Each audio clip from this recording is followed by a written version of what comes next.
6. I'm going to skip a lesson for the moment.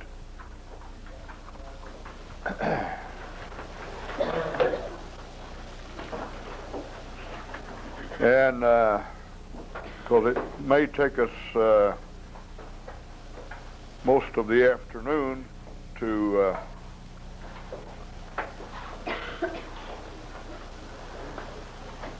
deal with this lesson on the ways that attack may come. And it may be unfortunate that I put the word churches here. It may need to be to Christians. So I'll leave that to you to decide when we get through which way it should have been. Let's turn in our Bibles to John chapter 15, verses 18 through 21. And notice when a time of attack comes, spiritual attack, to whom is it actually directed against? You see, many times we allow ourselves to be overcome with evil rather than overcoming evil with good. And many times the attack is taken as a personal attack, and we tend to strike out at those who are responsible for that particular persecution or attack. John chapter 15, verses 18 through 21, the Lord gives us some insight in how we should understand and can recognize where it's coming from when it comes. John chapter 15, verse 18. Brother Galen, I think it's getting a little bit cool if you'll stop that thing for just a little while. John 15, 18, if the world hates you, you know that it hated me before it hated you. If ye were of the world would love his own. But because you're not of the world, but I have chosen you out of the world, therefore the world hateth you.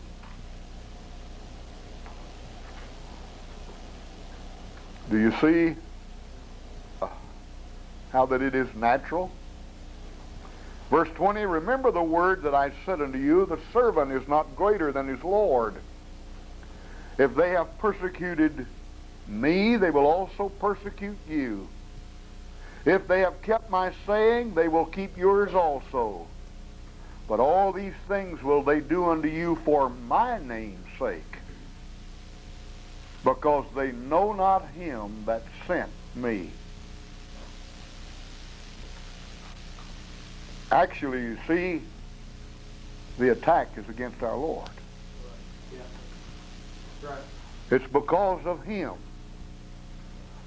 Colossians chapter 1 and verse 27. Colossians chapter 1, verse 27.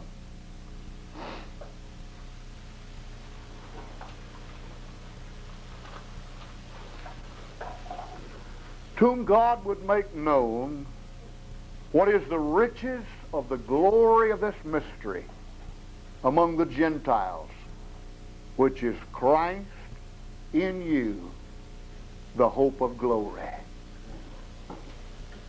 And if he's in us, then that attack will be made against him. Then let's move to the next point, and that is the language of the overcomer. Been many times in history past when a strong leader has rallied a group or an army or a nation about him with the ability to instill within them a vision of overcoming, of recognizing the fact that they're on the winning side. And notice in the book of Revelation, the letters to the churches, and to each of them there's something special about overcoming. Revelation chapter 2 verse 7, he that hath an ear, let him hear what the Spirit saith to the churches. To him that overcometh will I give to eat of the tree of life, which is in the midst of the paradise of God. Verse 11, he that hath an ear, let him hear what the Spirit saith unto the churches. He that overcometh shall not be hurt of the second death. Verse 17, he that hath an ear, let him hear what the Spirit saith to the churches. To him that overcometh will I give to eat of the hidden manna. Give him a new stone, the stone a new name written, which no man knoweth, saving he that receiveth it. Verse 26, and he that overcometh and keepeth my works unto the end, to him will I give power over the nations. Chapter 3, verse 5, he that overcometh, the same shall be clothed in white raiment, and I will not blot out of his name out of the book of life, but I will confess his name before my Father and before his angels. Chapter 3, verse 12, him that overcometh will I make a pillar in the temple of my God.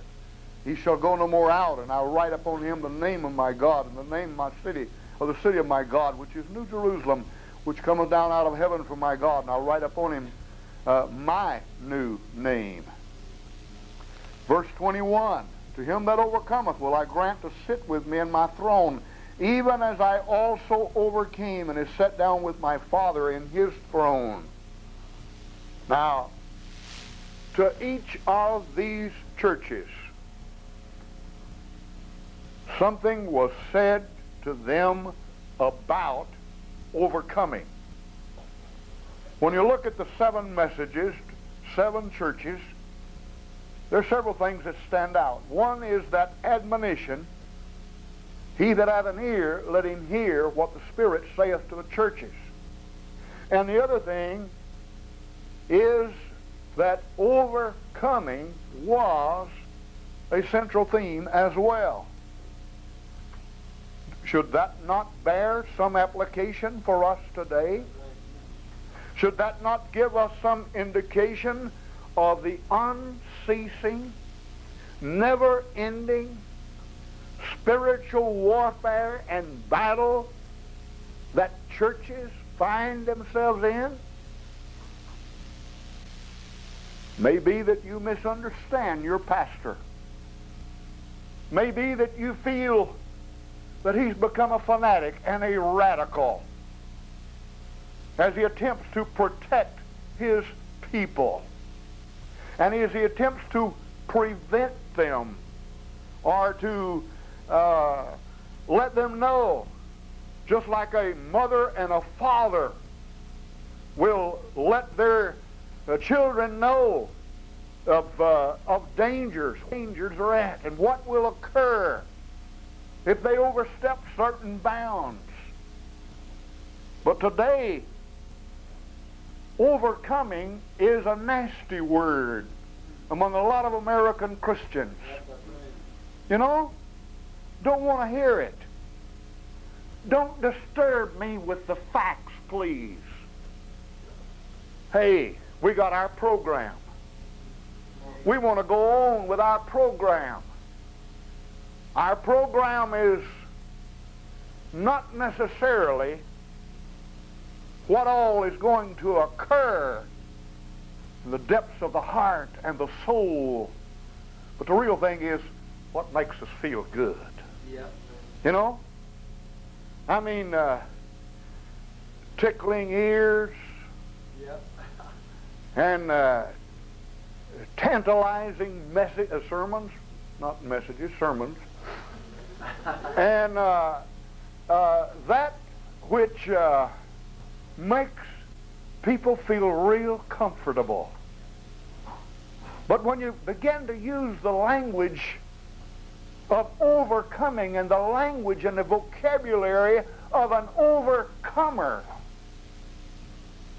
it's talking about warfare. That entails discipline.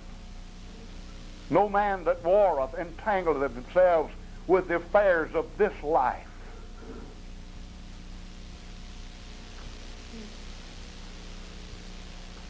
Well, we find a picture in Revelation chapter 12, verse 11, testimony of some in the time of tribulation. Even though that may be taking place among some that suffer during that time, I think you'll find application for today as well. Revelation chapter 12, verse 11. May I say, the only churches that are preparing families to be overcomers are those that are truly going to last. Yeah.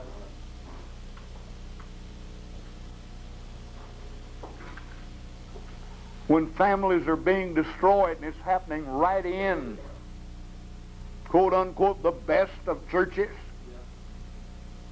Yeah. If that happens there, what hope do the unsaved have?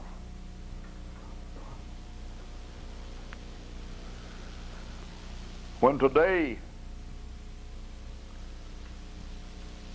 normal church,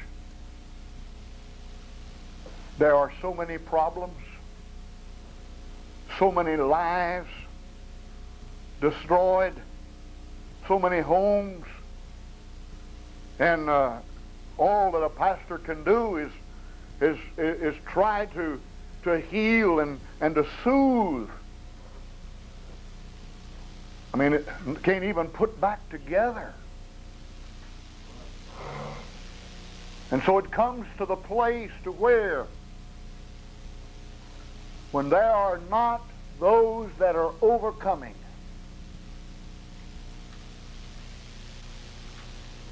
then those languages and nations and peoples of the world who still wait to hear the message, the gospel of Jesus Christ.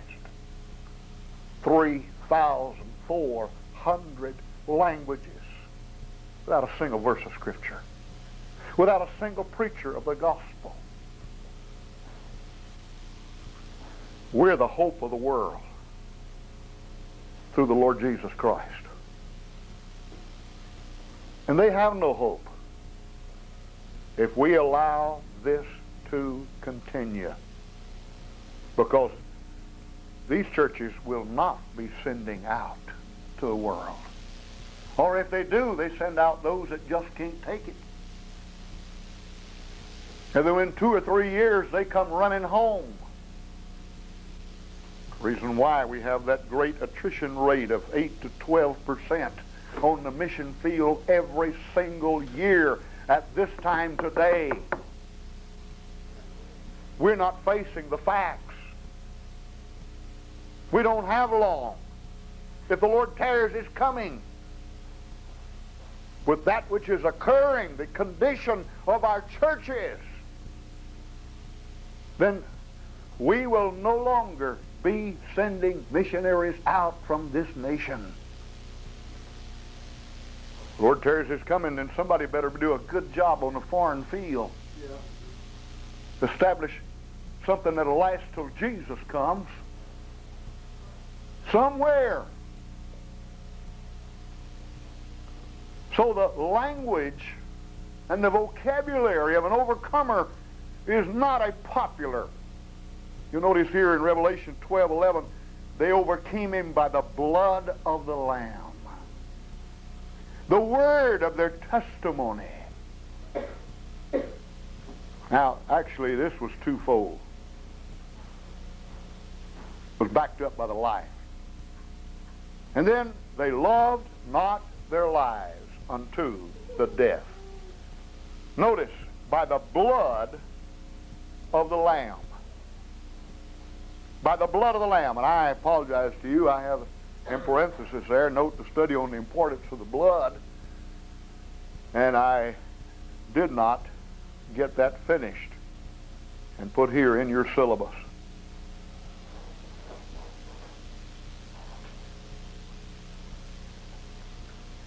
But because of the blood, there's peace with God. Because of the blood, there's peace with ourselves, our own conscience as well. There's power in the life.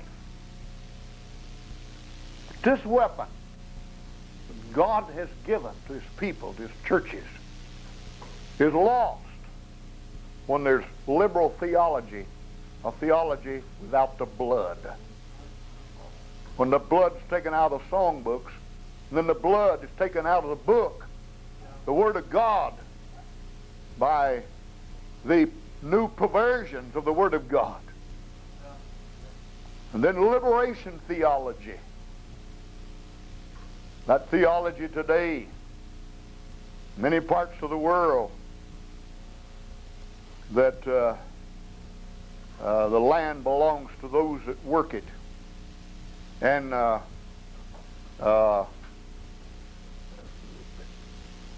some business or so on, they've made a profit. They've made it off the people, so the people have a right to take that store or that business and so on. It's based on the book of Exodus. Based on the book of Exodus, when people of Israel took the land of Canaan. And then it's taken away as well when there is burdenless preaching from the pulpit. See, without broken hearts, without a burden, there's no power.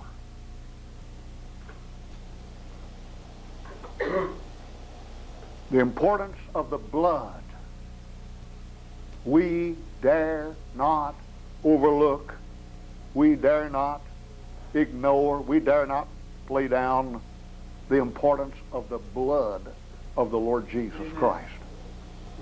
By the word of their testimony, you'll notice. It may be that Satan would intimidate us in such a manner but not our mouths.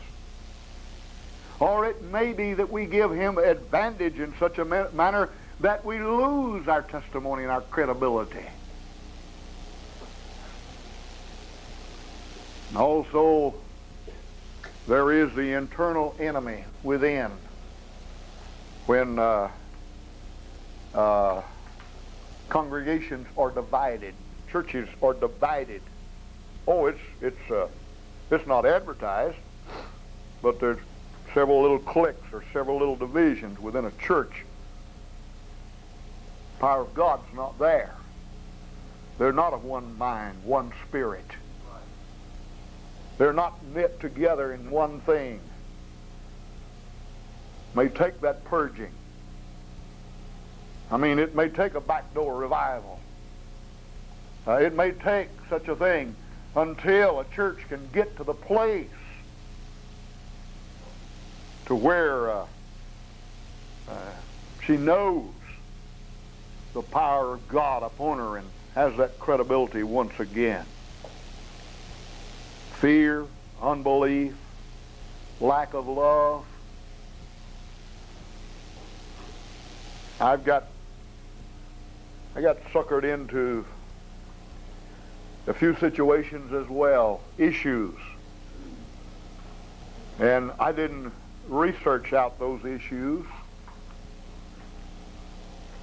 I got involved in this area several years ago when there was a church in Fort Worth with a boys' home, and they refused to get a license to operate that boys' home. Apparently, they would have been given that license, but they said they couldn't accept the license. And but the sad part about it was it became an opportunity for some men to get attention, some preachers to get attention. And so they took advantage of that situation, and the doors it opened for them to get to preach in places. And these issues became the major thing. And eventually, they were held in contempt of court of so much a day. I've forgotten how much it was a day, and the pastor rallied other preachers, and they buried themselves there.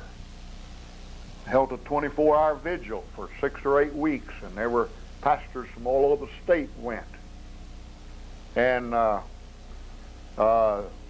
daring the government to come in. Well, they were wise enough that they backed off, and they just simply let the contempt of court fine build up until after a while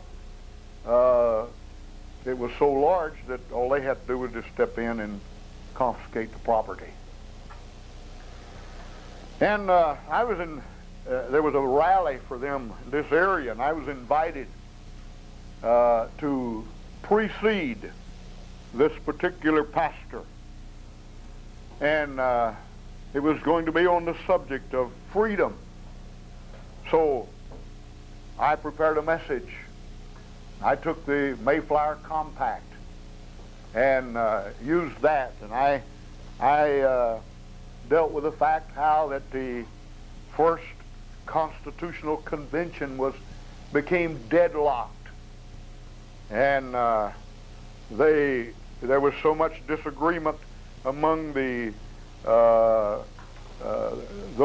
delegates that were there that finally, I think it was Benjamin Franklin, someone stood up and said, "Hey, the only thing that's going to work this out is Almighty God." And they said, "It's time to pray," and they stopped and had a prayer meeting. And out of that prayer meeting came our Constitution. And then I followed on through with 3 or 4 other major things of history of this nation. And then the next man got up to speak. Well, I didn't notice that they had brought all these placards with them.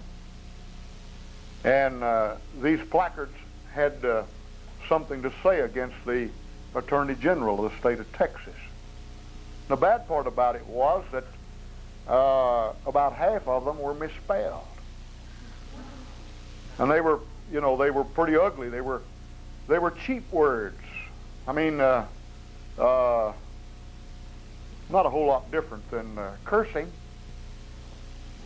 You know, people that curse have a vocabulary problem. They don't have an extensive vocabulary. Their vocabulary is very limited.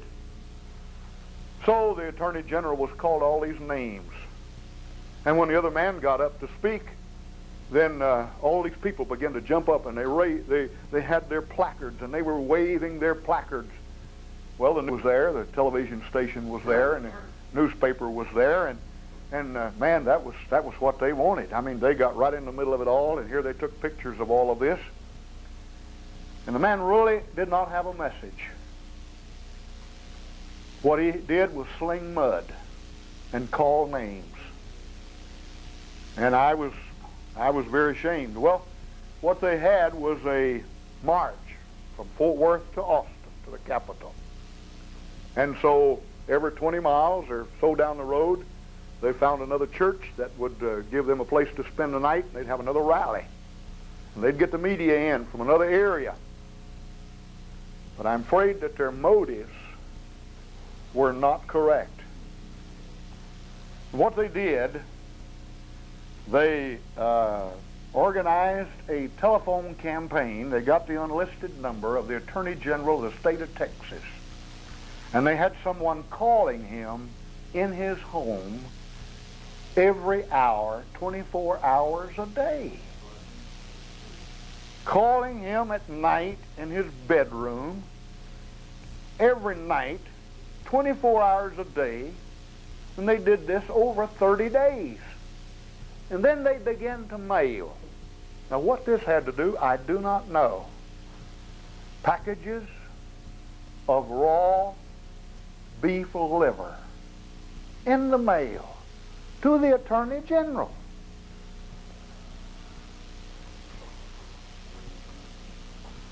And that church was shut down.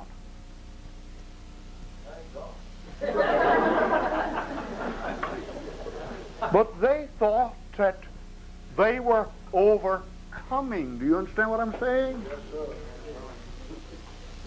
Yes, sir. Hey, that is not what we're talking about this week. That is not what it's all about. I mean, hey, that's being sidetracked on issues. I remember being in another church. I'm thinking it was the state of Alabama several years ago, and spoke to a Christian school. I was there in the church on maybe Wednesday night or something, and was asked to stay over the next morning and speak in the Christian school. And the principal of the school came to me afterward, and he said, I remember, he told me about a church that he came from in another state. He said, I remember when we used to be involved in missions. We got involved in the fight for freedom. And we became involved in so many lawsuits that to drop all of our missionaries. And he said, you're the first missionary that I've met in 6 years. That's not what it's about. In the middle of it all, the message is still to be proclaimed. And means and methods are to be used to continue to get that message out. And it may be during those times that which speaks the loudest is the message of love. John chapter 13, verse 35. John chapter 13, verse 35. By this shall all men know that ye are my disciples, if ye have love one to another. By this shall all men know.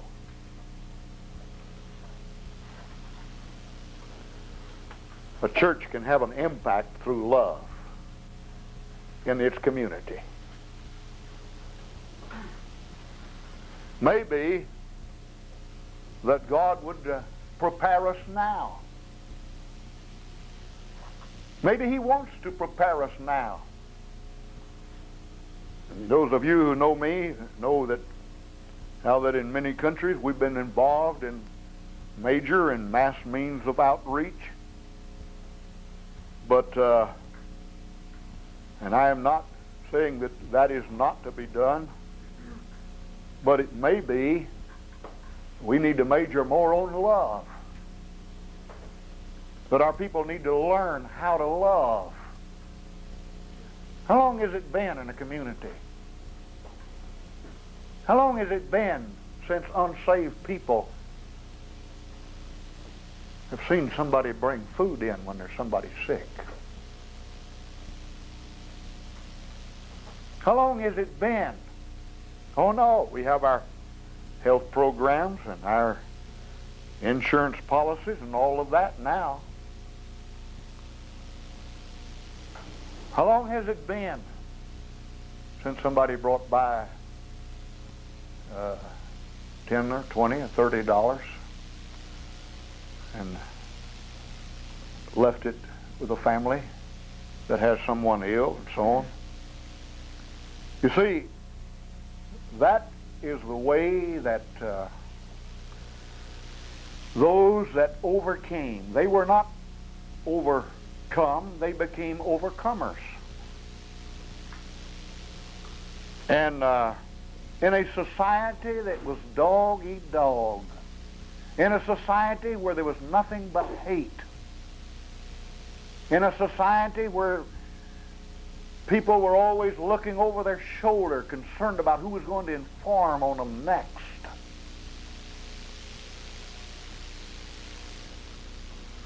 When there would be people who would do what people used to do 60 and 70 years ago. Take care of the sick. Take care of the elderly. Oh no, we put them in nursing homes today. Yeah. We get them out of sight. You know? They're not kept at home. They're put in an institution. And it's a pretty bad institution too. You know? And when there's somebody sick, well, you know, food's not sent over. Oh, we do it to people of our church family. Yeah, yeah. But what about everybody on our block when that need comes? Or the time of death comes?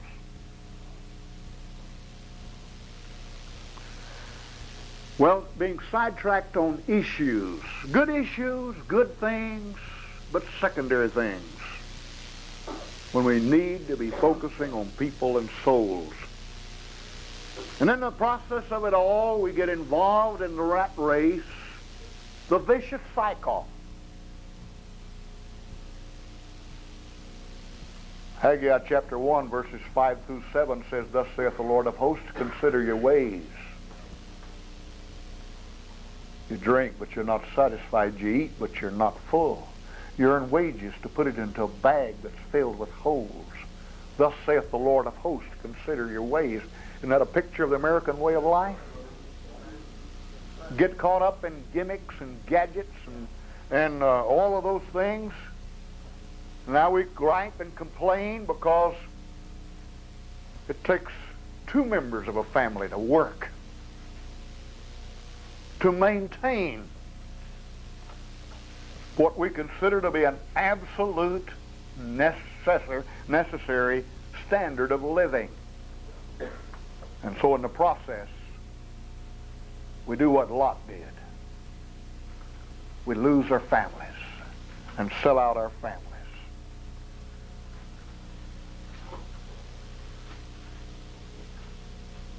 Well, we're still in Revelation 12:11. And that third statement in Revelation chapter 12, verse 11, the last sentence says, And they loved not their life unto the death. I think we saw this morning a matter in which compromise was not in the vocabulary. May I encourage you to familiarize yourself with those who are suffering. Do research. Get all the biographies you can. Familiarize yourself with those who are suffering. Know about the examples, the lessons of those who are suffering. I mean, that's happened to them as examples for us as well.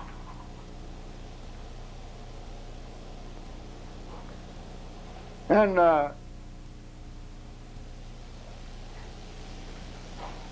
only the physical life, the uncomfort, the danger is involved, but it may be necessary to die to ambition and to position and to rights. Oh, somebody says, oh, I'm ready to die. But are you ready to live today for the Lord? You don't get prepared to die for the Lord until you begin to live for the Lord in the nasty now and now. And it may have to begin today with allowing something to die, putting on the altar, as Abraham put Isaac on the altar. And in his own mind, Isaac was already dead. Maybe there's something needs to be put on the altar in the same manner. We saw earlier that self-judgment, judgment must begin at the house of God. If there isn't judgment at the house of God, there's no hope. Look back at that verse in 1 Peter 4.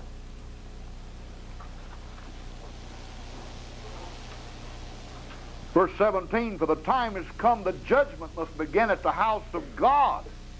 And if it first began at us, what shall the end be of them that obey not the gospel? If it doesn't begin with us, if the righteous, verse 18, scarcely be saved, where shall the ungodly and the sinner appear? May God somehow, may His Spirit engrave and indelibly some ways put it upon our minds and our hearts of our responsibility.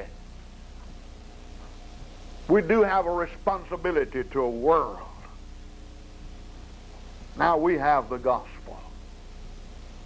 There's never been another nation blessed like this nation. There's never been another generation of people in the world that have received what American Christians have received. But in comparison, if you weigh it, I think you'll find there's never been another group of people with as much as they have done so little with what they have. You get into the lives of Christians in the rest of the world, and they have nothing as far as this world is concerned. But the things that they do, what they do for their own. We have 75 believers this time today, a congregation known as Chitamucum in southern Mexico, who've lost everything they have. 3 years ago, when there were several hundred believers affected and refugees, the Lord provided a truckload of material. The Mexican government refused to allow it into the country. We never could get it in. Clothes and blankets and other things for those who had lost everything. But the beautiful thing was the way that their fellow believers, people in the other congregations, took them in, met their needs, fed them, and cared for them. They took care of them. And I understand that for those in Chitamucum and the work in Panteló, one place, and Santa Lucia, there are probably not 25 believers in a little congregation in Santa Lucia. They've suffered, those people in Santa Lucia. I remember the first man that trusted Christ. This has been almost 30 years ago. We were there and spent a night and had services. They'd invited us to come, and we were on our way from Chitamucum going to another place. And Santa Lucia was on the way and was on the trail by mule. And the village wasn't attacked while we were there. They waited till we were about a mile outside the village. And then they went in and got this brother and beat him and whipped him and drug him, tied him to a post and flogged him and left him tied there for several days. He never did recover mentally. Never did. But their little congregation came about. They today have taken in those from Chitamucum about 2.5, 3 miles away.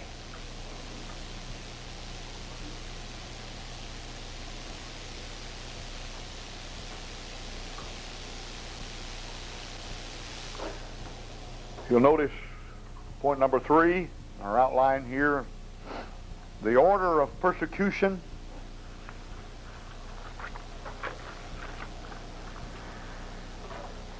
We usually have an idea in our mind. Let's just use communism for an example.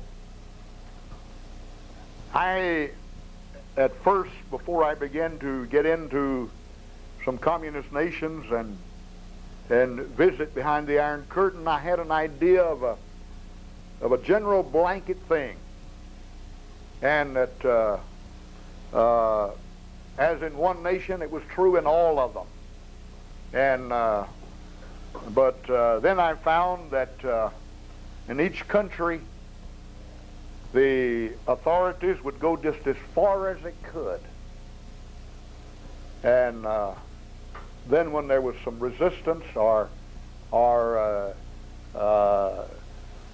they'd back off just a little bit.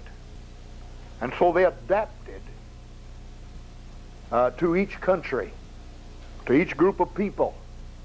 And so what I'm going to share with you, this is not a blanket thing. This is not a general thing that's going to be. It's basically taken from some communist nations and some other totalitarian regimes, but they will not necessarily be in their order that you find here. Neither will all of these become a reality. There may be isolated points that we have here that take place. Letter number A, limitations in relationship to evangelism. Again, may I remind you, this is not in the order. These may be, they're just the only way I knew to put them down. That doesn't mean that they'll be in this order. And it may be one thing and out of this, or it may be out of 5 points here, there may be 3 that begin to take place in a country. And they should be signs to the Lord's people. Those that have discernment should serve as a warning to them to be perceptive, to be discerning, to have a discerning spirit, and recognize what is occurring. It usually doesn't happen at the snap of your finger overnight. It's a process. Well, Christians are not given permission to travel or to choose their employment. Now, these are things that we take for granted. We can travel anywhere. We can choose to work or not work. We can choose our vocation. But in some nations, there is no choice whatsoever. I remember we were in a service in Czechoslovakia one Sunday morning, and we're going to catch a bus over to another place, and for some reason the bus didn't come by, and so 2 young men were going to take us over about 30 miles in the family car. And I remember that before they did anything else, they went and got their papers.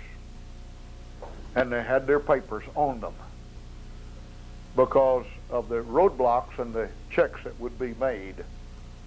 And because they only had permission to travel an X number of kilometers or miles from where they were at.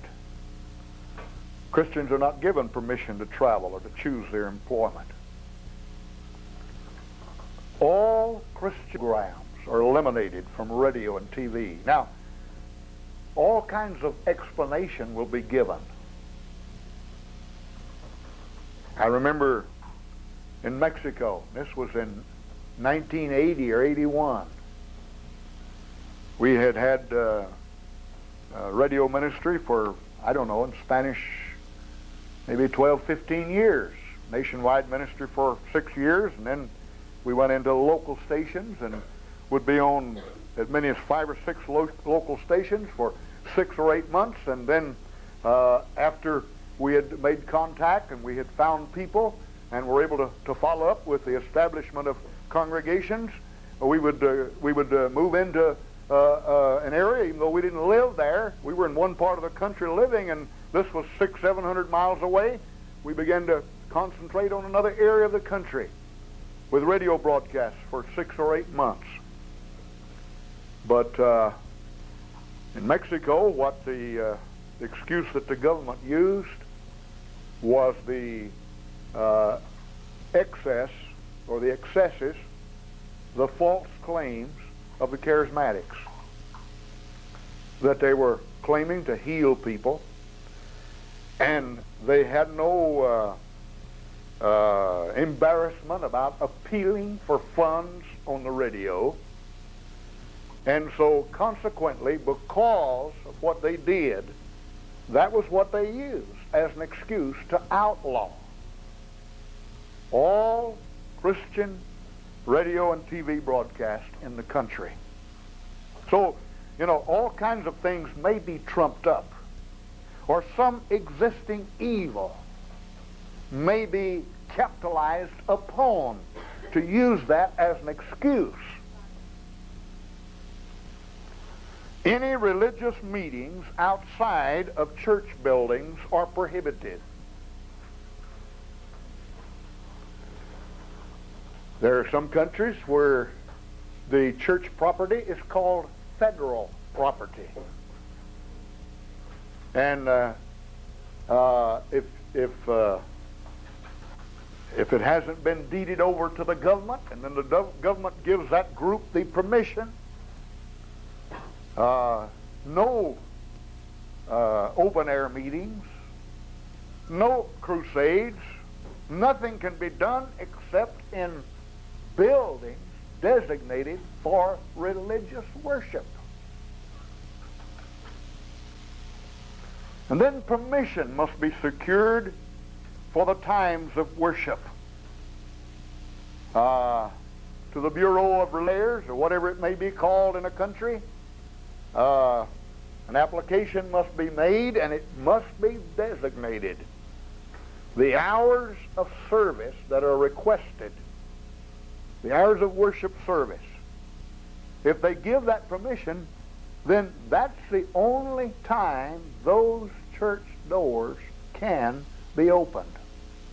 No meeting together, nothing informal, no meeting together at other specified times. And we'll show you a video sometime this week of the, like in North Korea, I believe it is. I may be wrong. But where in the capital city there's a Protestant church, there's a Catholic church. And those who were there filming happened to notice that it was the same people. Same people in both places. But if it's not that, as it is in some of these very repressive regimes, then government infiltrators and spies are present in all the services. We took Bibles once. Well, I've taken Bibles in twice to Red China, and once 12 hours north of Beijing by train into Inner Mongolia. And I thought it real strange. There was one person in that service who really gravitated to us and spoke English. And I thought it real strange. And a time was set up later with those people to leave Bibles with them. But when it came time, the pastor said, no. And then it began to collect that man who spoke English, who immediately gravitated to us and we naive Americans didn't recognize that he was placed there as an informer by the government. And he let that pastor and those people know. He threatened them after that service, and we set up another time, told them we had something to bring them, and for fear that pastor would not receive that which we had for him. Well, letter B, the importation of Bibles and literature is prohibited. May fall under a number of categories in a nation. One being such material is non-essential. Or the other it may be, as it happened in at least 2 or 3 of the former Eastern Bloc nations, the Bible was placed in the same category as pornographic literature. Undesirable literature.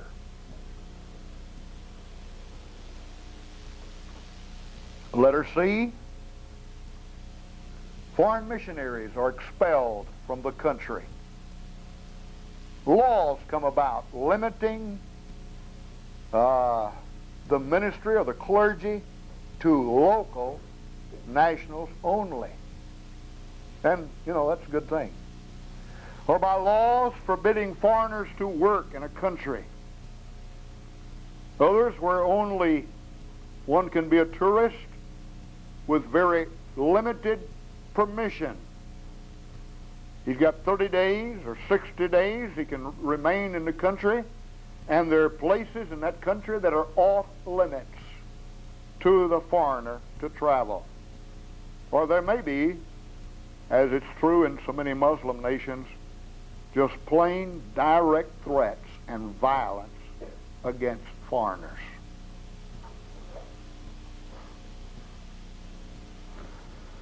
Let's bow our heads and we'll pray and then take a break and continue from this point in a few moments. I'm going to ask Brother Joe Johnson if he'd lead us in prayer.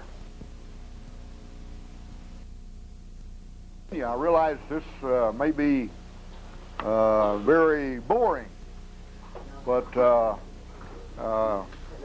maybe there's some things that in the country where God's put you or will put you that will help you to be able to recognize when things are about to happen, and then began a definite plan and program to prepare God's people as they go under a totalitarian regime to stand and learn to stand alone, have personal victory in their lives, and carry on ministry regardless. Well, leaders are threatened and severely discriminated against. Mail is censored, and pastors are limited in the subjects that they can preach. You heard it mentioned maybe in the film last night, or maybe I'm mixed up, but you will be hearing the fact that if churches are to remain open officially in some countries, the pastors are given a limited number of subjects that they can preach upon. And listen to this. Tax-exempt status will be taken from churches if anything political is mentioned from the pulpit. Are you listening? Do you know what I'm inferring? A number of groups in our country today are now being sued because of the fact they gave some facts about some political candidates from the pulpit. Our pastors, and this is not just pastors, are kept in line by threats of the seizing of their children by the government.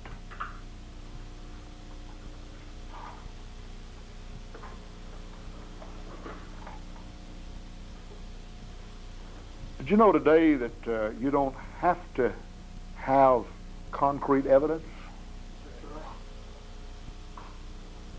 to get somebody in trouble? To get parents in trouble? An anonymous accusation to the right agencies is enough. Right now today.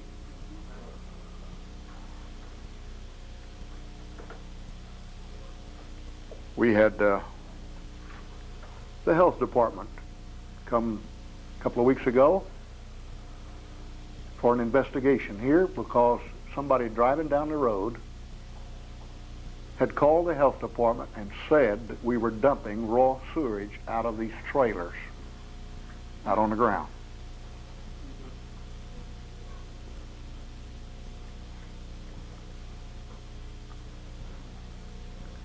This thing today of the danger of children in this country is real, and I don't have all the figures on it to give you, but now there are thousands upon thousands of cases. Number two, pastors are not allowed to devote all of their time to the ministry. Many of these countries, it's not possible, except for some in a certain hierarchy, to give full time, quote unquote, to the ministry. There are a number of excuses that are used. They must become productive members of the society. And being a full-time pastor is not a productive member of the society. And American pastors have been very blessed because actually there is a phenomena that in this country and the English-speaking world has been enjoyed for a number of years. And that is where men are full-time in the ministry. But that's always not been true. My grandfather was a graduate of seminary in the 20s, pastored throughout all this area, 6-8 Baptist churches. He was always bivocational. Even though he was a well-prepared man, he was bivocational. That very well may take place again. Or they may be assigned to certain jobs or certain tasks that take all their strength and all their time, to where when they get through, there's no time left, there's no strength left for the ministry. God's given us in these days opportunities. We had better learn and know how to take maximum advantage of them. But Galen, how about hitting us a little bit of air back there? Pastors are not allowed to visit their members or to distribute gospel literature. I found in several communist countries, pastor could only minister to his people at those designated times in the church building, and he was not allowed to visit and minister to his people in their homes. Church not allowed to have typewriters, computers, and printing equipment because of the danger of the dissemination and distribution. Pastors may be manipulated by scare tactics.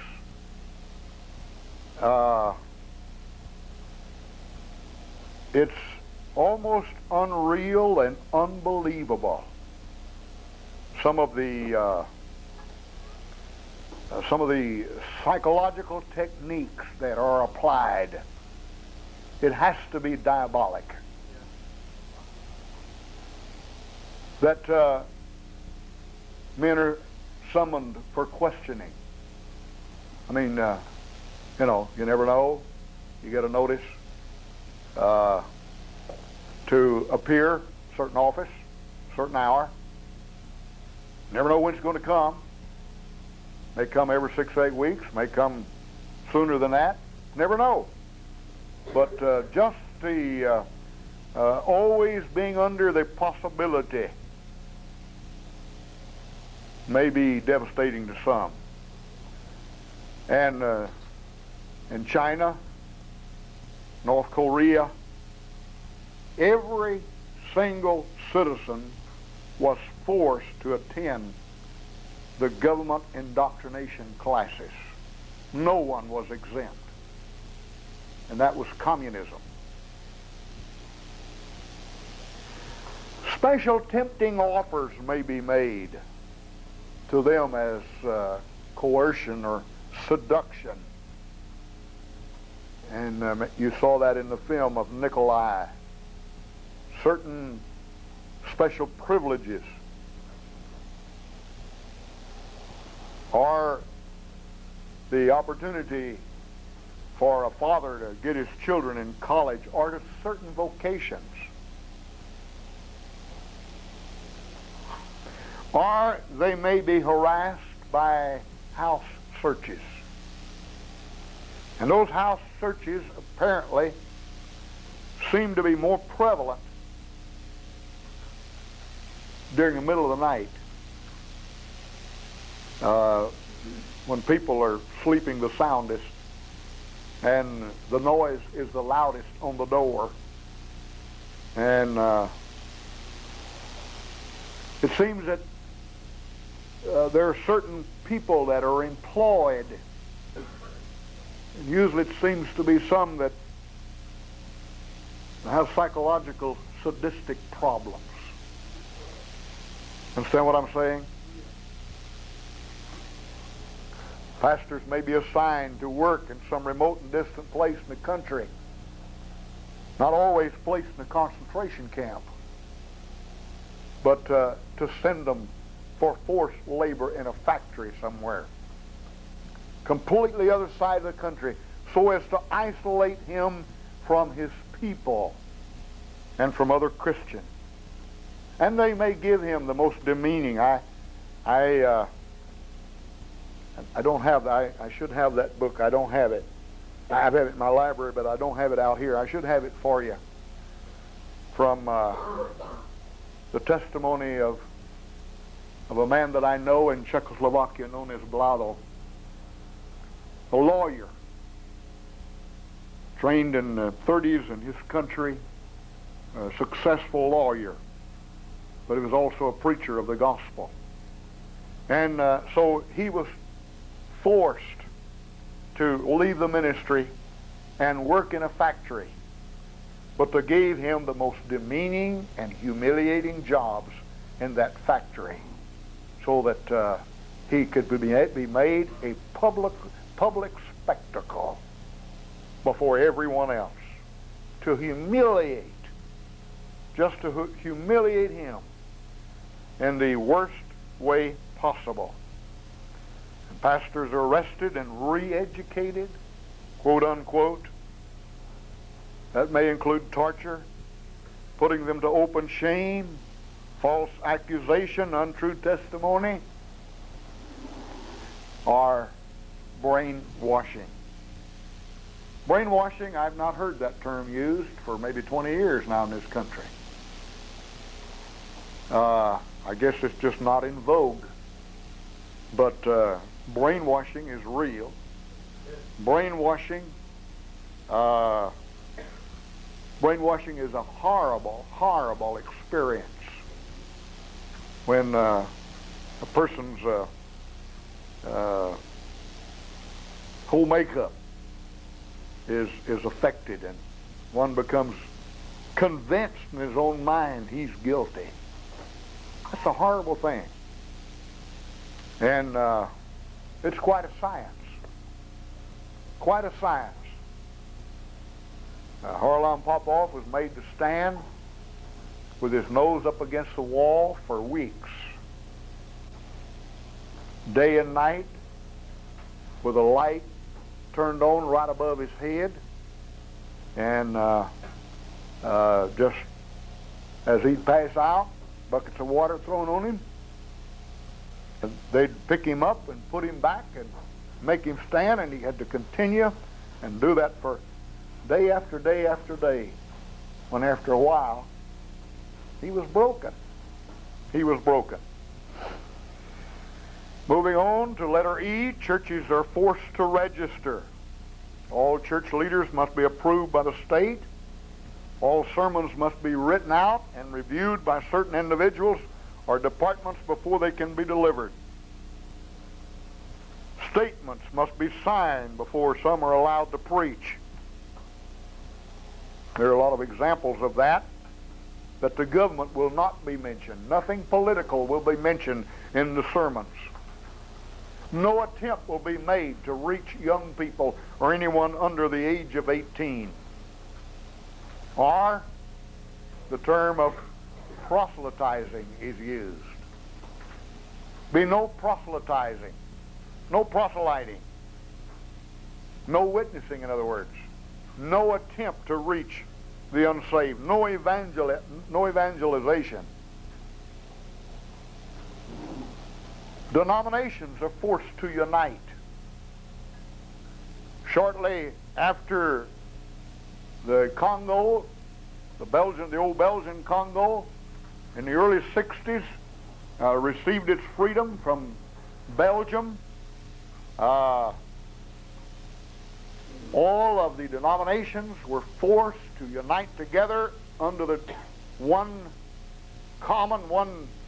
known as the United Church of Christ, and by then they'd changed the name of the country, the United Church of Christ of Zaire. 38 denominations forced to come under a national ecumenical council. And then a totally national church is created.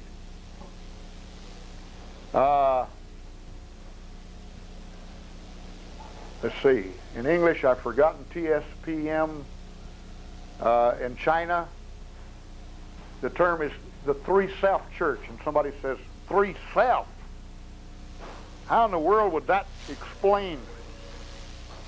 What kind of title can you give that to the national church of the country of China? Well, amazing thing was that the Chinese communists had more discernment and understanding than the missionaries who'd been in that country for 100 years. Three-Self Church, what did it stand for? Self-governing, self-financing, and self-reproducing. The Three-Self Church. A nationalistic church without any foreign influence whatsoever. They created such a thing. We've already mentioned that educational and vocational opportunities for Christians are limited. Only members of certain youth groups, the Young Pioneers, and may take other names depending on the country, are allowed to attend a university. Many of the communist nations, not all of them, I remind you again, this is not a blanket thing. No Christian can be a doctor, lawyer, professor, or social worker, forced to take the most menial jobs or vocations. They have no choice in their vocation or their employment. Religious education of all under the age of 18 is prohibited. No homeschooling allowed. Christian young people are forced to attend special education classes on atheism, evolution, sex education, alternate lifestyles. Rosie Creech received a 4-year scholarship to the University of Arkansas in Fayetteville. The oldest daughter of the Robert Creech family missionaries in Panama. And she attended the University of Arkansas for 1 year and decided it wasn't worth it. Because from the very first day in classes, a way was discovered to find out who had convictions against alternate lifestyles, such as homosexuality, lesbianism. And they were forced to attend. Those that did not were forced to attend classes as orientation classes, special education classes.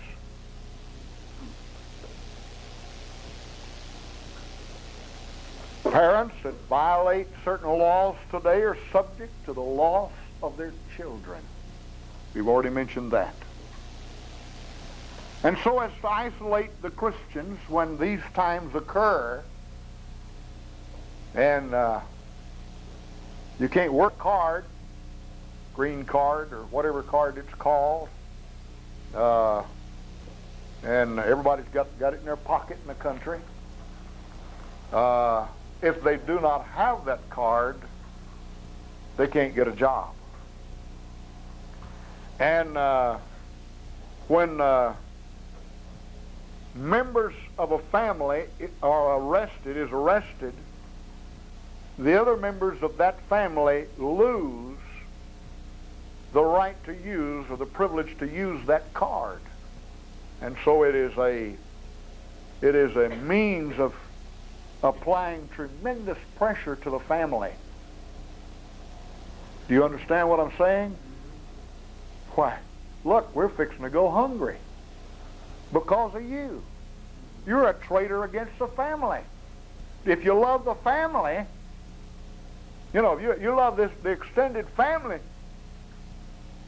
hey, you'll give up your rights because it's a question of surviving, of eating. That can be hey,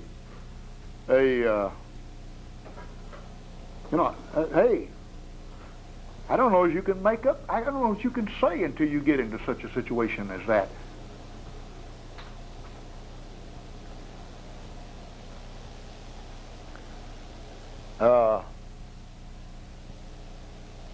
The responsibility, I have testified, responsibility has sense of responsibility, pressure has been tremendous as I've seen people that I led to Christ and congregations that I saw established, and then because they would not bend, they lost everything they had. Then you begin to see that you are responsible. There are hundreds of people now who are going through suffering. That's not easy. That isn't easy.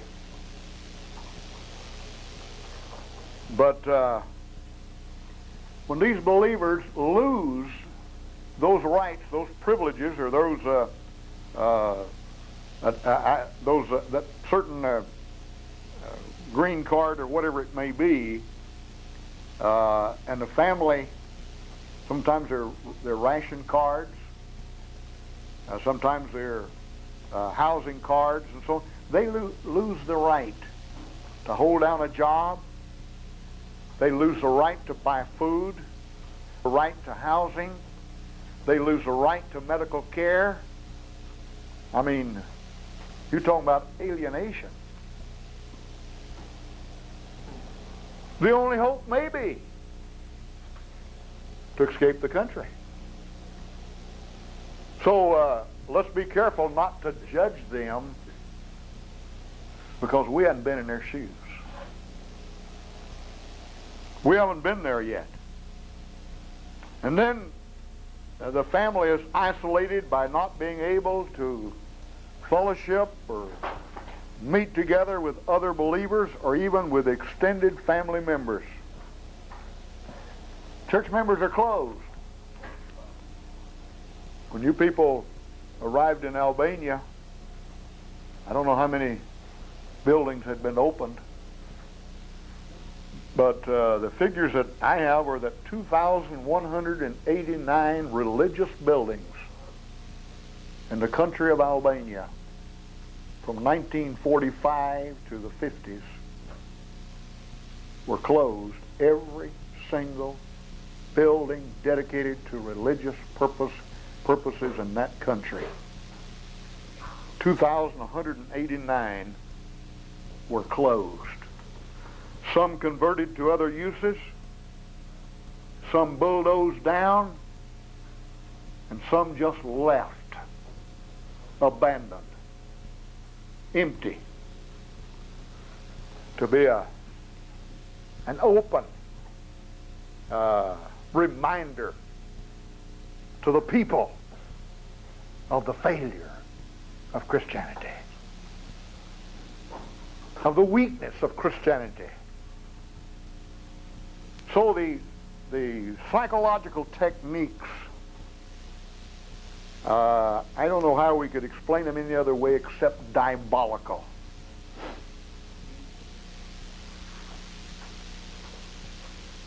Now, notice number 4. Many Christians, and maybe I better say, many American Christians firmly believe that it will never happen to them. It'll never happen here.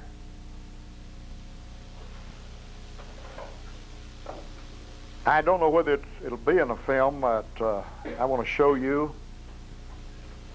of a man that was martyred in Germany at the end, 1945, Dietrich Bonhoeffer. He things that we would not agree with him on, but it was hard for him to believe what was really happening in this country. And he kept thinking, well, you know, what I'm seeing is not really true. What Hitler began to do in the Nazi Party in 33 and 34 and things that they began to do with the Jews, was it really true? You know, it was hard. And I want you to see this film. We're going to show it sometime or another, because you'll see in the middle, right in the very middle of the swastika, you'll see right in the middle a cross. And there's actual old film footage of leading church figures at the very platform. And you've heard it tried to be played down by the Roman Catholic Church, that the part that they had in Nazism or Hitler's power. Hey, it's there. You see it. I mean, it's there. So I'm going to show you an excerpt out of this film sometime this week. But they didn't really believe that it could happen there. They didn't really believe it was happening to them. And for some reason today, American Christians don't want to be disturbed with the facts either. It's so unpleasant. It's so painful. Well, let's just ignore it. Maybe it'll go away. Did you know what happened sometime? Now, this is fable. This isn't fact.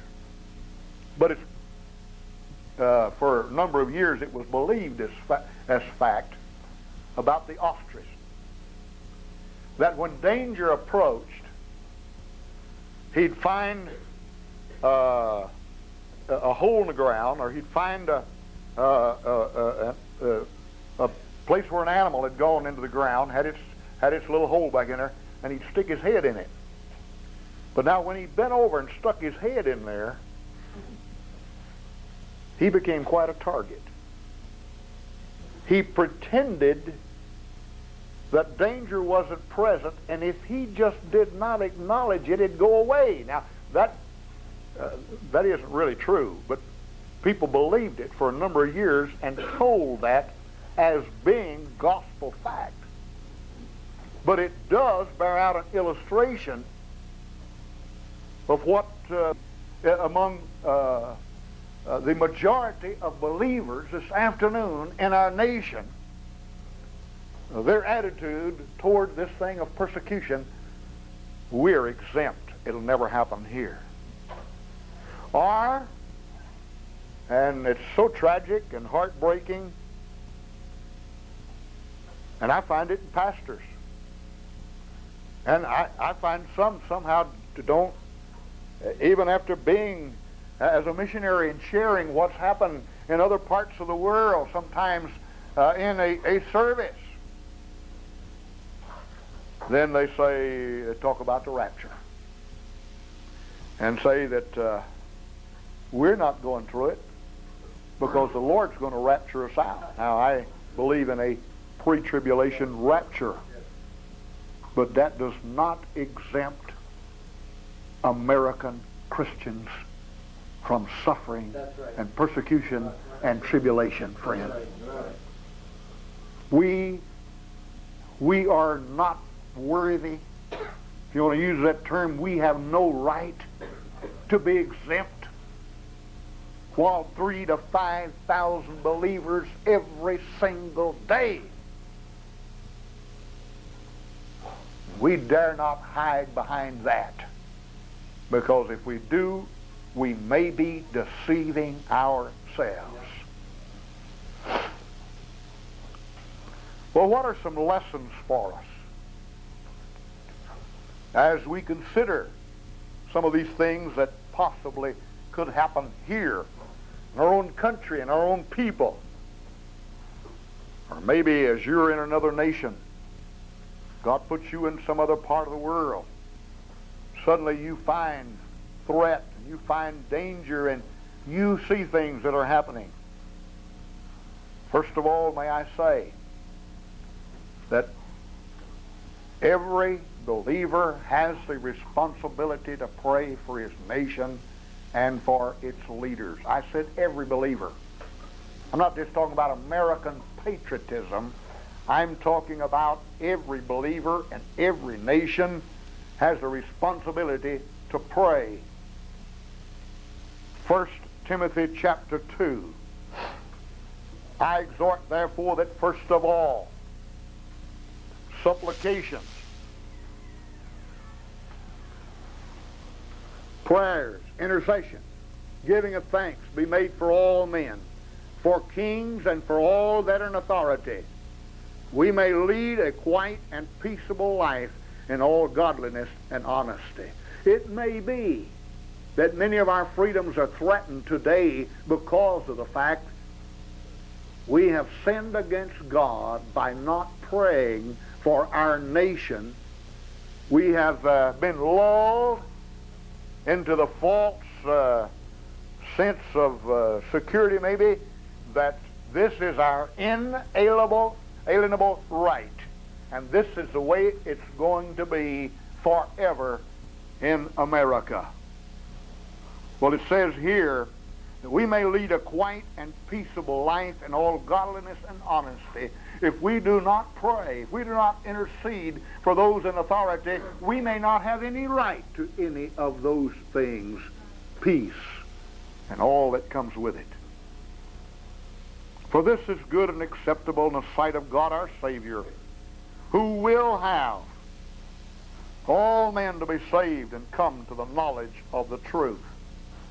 And then in Revelation chapter 13, please. Revelation chapter 13, verses 1 through 7. Revelation chapter 13, verses 1 through 7.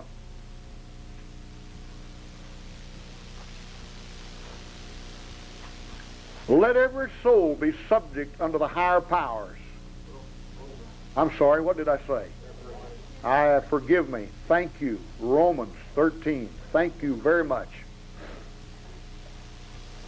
The older I get, the worse I get.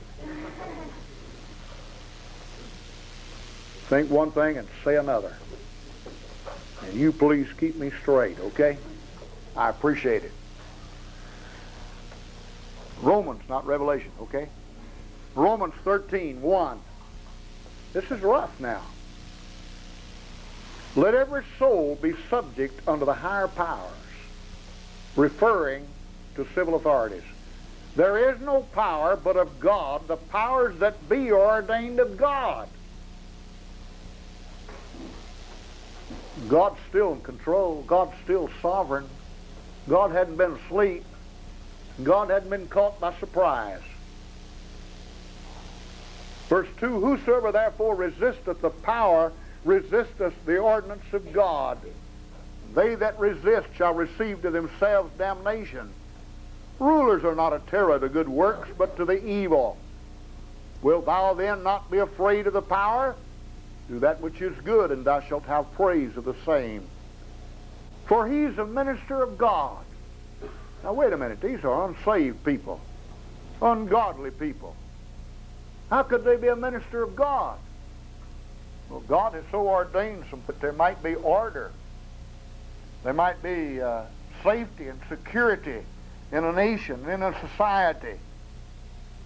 And he has ordained certain authority. He is the minister of God to thee for good. But if thou do that which is evil, be afraid, for he beareth not the sword in vain. He's the minister of God, a revenger to execute wrath upon him that doeth evil. I wonder if it wouldn't just help just to publish in newspapers and through the media just some selected verses of Scripture. Pay for it.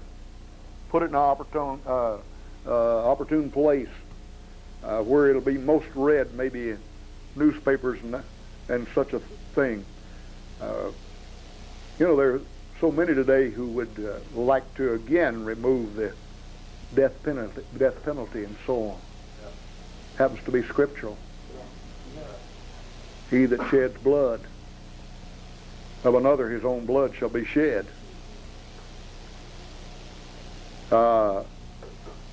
He beareth not the sword in vain. He's a minister of God, a revenger to execute wrath upon him that doeth evil. Wherefore you must needs be subject, not only for wrath, but also for conscience sake. For this cause pay ye tribute also. For they are God's ministers, attending continually upon this very thing. Render therefore to all their dues. Tribute to whom tribute is due, custom to whom custom. Fear to whom fear, honor to whom honor.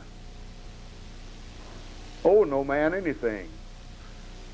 Now we take that lots of times and apply it just to the fact of being in debt. It's a good application, but that's not the only application. If we're not fulfilling our responsibilities and our obligations to our nation and to those that are in authority, we're in debt. There's some people we owe something to. There are times when I've seen tremendous impact made in lives. One of our pastors in Mexico, all these countries, it's not unusual for 75-80% of the people to live in without legal marriage. And one of our pastors took 34 families to the county judge at one time to be married. Some of these had grandchildren. And the county judge was so stunned. He said, this has never happened before in history. No one here ever. The Roman Catholic Church has been here for centuries. And the first group that came in to that area were Seventh-day Adventists. We were the second. He said the Seventh-day Adventists. We know what they teach about the Sabbath. We know what they've taught about the law. That's one thing they didn't do. And so this preacher was given a letter by the county judge to carry with him that to 2 different counties he was not to be disturbed in his activities when he went there to preach because of the support that he was giving to some of the laws of the country. But many times we've not been responsible, and we've not prayed, and then we woke up one day and something happened, and it was already too late. That's what some of those testified to in Germany, the beginning of World War II. All of a sudden, like as if they were seeing for the first time, and it was already too late. It was already too late. Now, decisions are always necessary. Somebody says, okay, I'm in agreement, but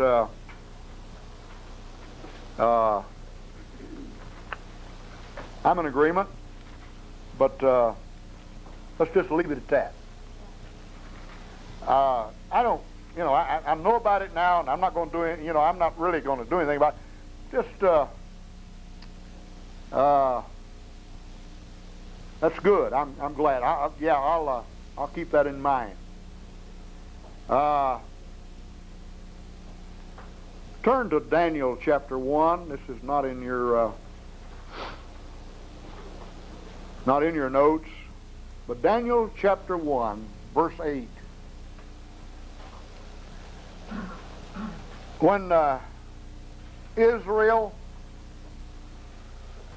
failed to keep some of the commandments or the laws of God, one of those was to let the land rest 1 year in 7, or as farmers say, let it lay out 1 year in 7. They did not do it. They thought they were getting away with it.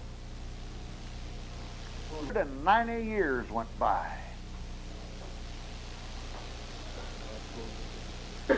There's a passage, or a couple of passages, several passages also in the Old Testament that speak about the cup of the wrath of God. And many times nations and many times individuals say, look, I got away with it. But God hadn't struck me like with a bolt of lightning, or, we haven't seen this happen. I remember one illustration, and it slipped my mind the exact address of that. When a godly king,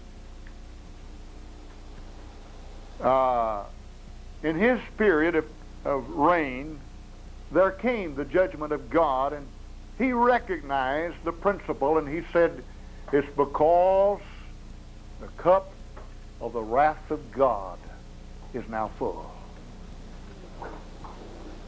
Now, it wasn't necessarily his fault, his lack of godly leadership, but he recognized that past generations had not done their part, and now the time had come. Well, in Daniel, you'll find that God allowed a pagan, heathen nation to overrun Israel, destroy the city of Jerusalem, put it in shambles, and take the Jewish people to Babylon as slaves. And they took the princes, the young men who were potential leaders of the future. Among them was Daniel and Shadrach, Meshach, and Abednego. They took these young men to a foreign nation. They changed their names and gave them foreign names. And submitted them to foreign customs and so on. But Daniel made a decision. Daniel chapter 1 verse 8, Daniel purposed in his heart that he would not defile himself with a portion of the king's meat, nor with the wine which he drank. Therefore he requested of the prince of the eunuchs that he might not defile himself. And then you'll find a man lived in this nation, this pagan nation, over 70 years under 3 different kings, yet he had the favor of these kings. And he was always elevated to a certain position. And here he was, a foreigner. Here he was, one of those hated Jews. And you do not find an account of a fall or of sin, anything being brought out about the life of Daniel in the Old Testament. I mean of derogatory or blame upon him. You'll find he maintained a testimony. I maintain to you that he had to make a decision one day. He had to decide. It says here he purposed in his heart. And unless there is that definite, specific purposing, a determining in the heart, we probably, that's where it begins. We probably, instead of being a conqueror, we shall be conquered. Instead of being victorious, we shall become victims. Now, there are a lot of promises we're going to be seeing in other studies, but look with me in Romans chapter 8, verse 37. Can you believe the book? Can you take God at His word? Does He mean what He says? Romans 8:37 says, "Nay, in all these things." Well, this just applies to areas of moral sin in my life. This just occurs to certain areas. No, he says, "Nay, in all these things we are more than conquerors through Him that loved us."